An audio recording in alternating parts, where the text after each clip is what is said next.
EV is not a feature in Malaysia, just not the time yet. Why?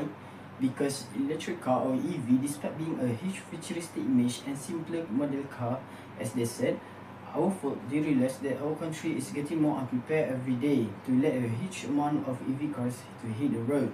There are a few major plans that are needed to be on deck before conducting such a massive transition into electric car technology.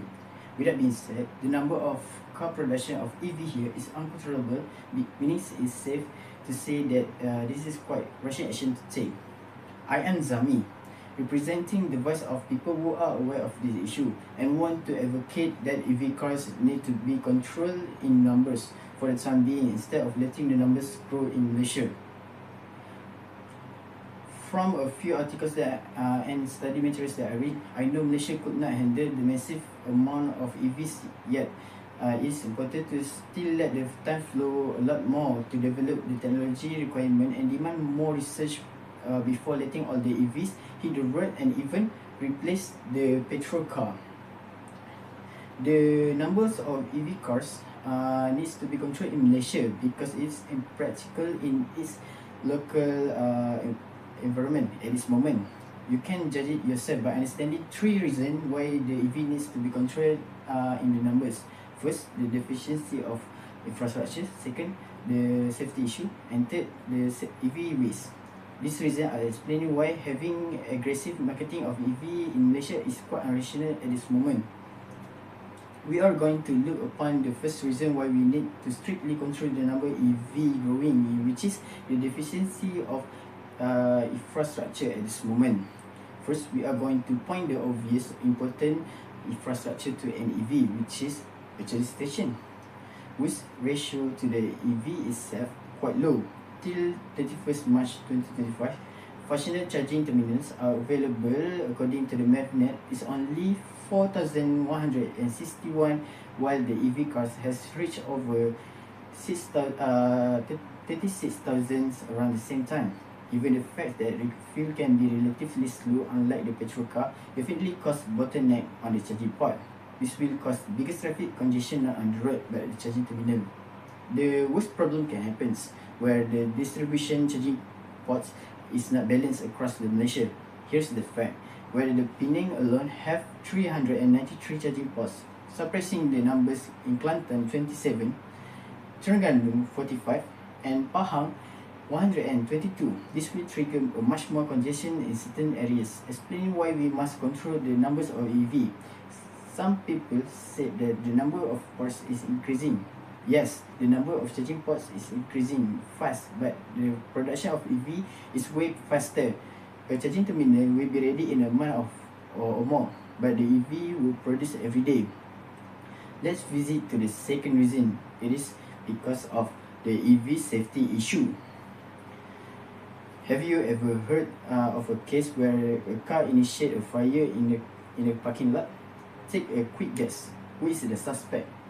A for arsonist, B for battery, C for carjackers. The suspect is battery. Yeah, the battery of EV cars can be still considered as experimental technology to be adapted in Malaysians.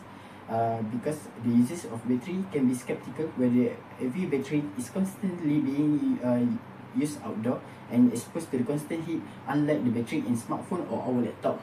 According to the Fire Department of Malaysia, the fire from the battery of EV is hard to be extinguished because of its arrangements in cell next together surely pop each other up when the fire starts, which can be last days to be extinguished. A few cases were recorded during 2022 to 2025, where 5 cases were recorded caught in fire due to the thermal runaway battery. The case seems pretty low, but with the upcoming growth number of EV, without the update of standard operation procedure of this case soon, will certainly ask over a lot more troublesome case to take place in future. Still in thought, let me convince you with the third reasons why we need to control the EV numbers, which is EV waste. EV is not like petrol car where its management post-usage can be quite complicated to be managed in Malaysia. In general context, EV recycling consists of 2 processes. First, pre-treatment, and second, material recovery and refining.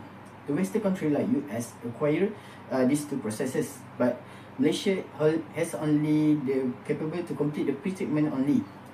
This shows a negative prospect conduct where a massive transition to EV means more EV are meant to be grounded in the next generation.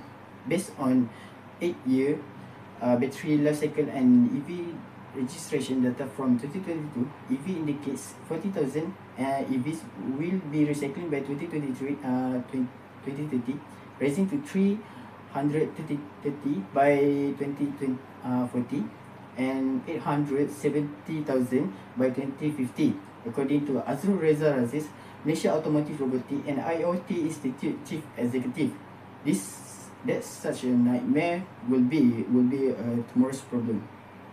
Do you see it now? The problem that would happen in our country that we are approving it right now will cause a massive backlash to our home nation in future. Like I said in the beginning of this, it can be solved if we have more preparation, like enacted the EV management into practice, more infrastructure building, and more research to maturing the technology of EV battery so we can accept the EV with more obstruction. With that, 3 reasons, which is deficiency of infrastructure, safety issue, and the EV waste are not manageable, will strongly justify why the EV needs to be controlled in number in Malaysia.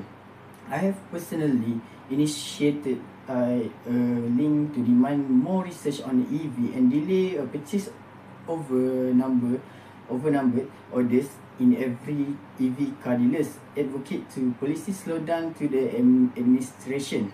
I'm hoping to see who is convinced will definitely sign and share the petition to accommodate such effective action in future. This topic is quite controversial. I hope we can agree on it. Wise people once said, actions speak louder than words, but I would say the words are the one to leading to action. So thank you.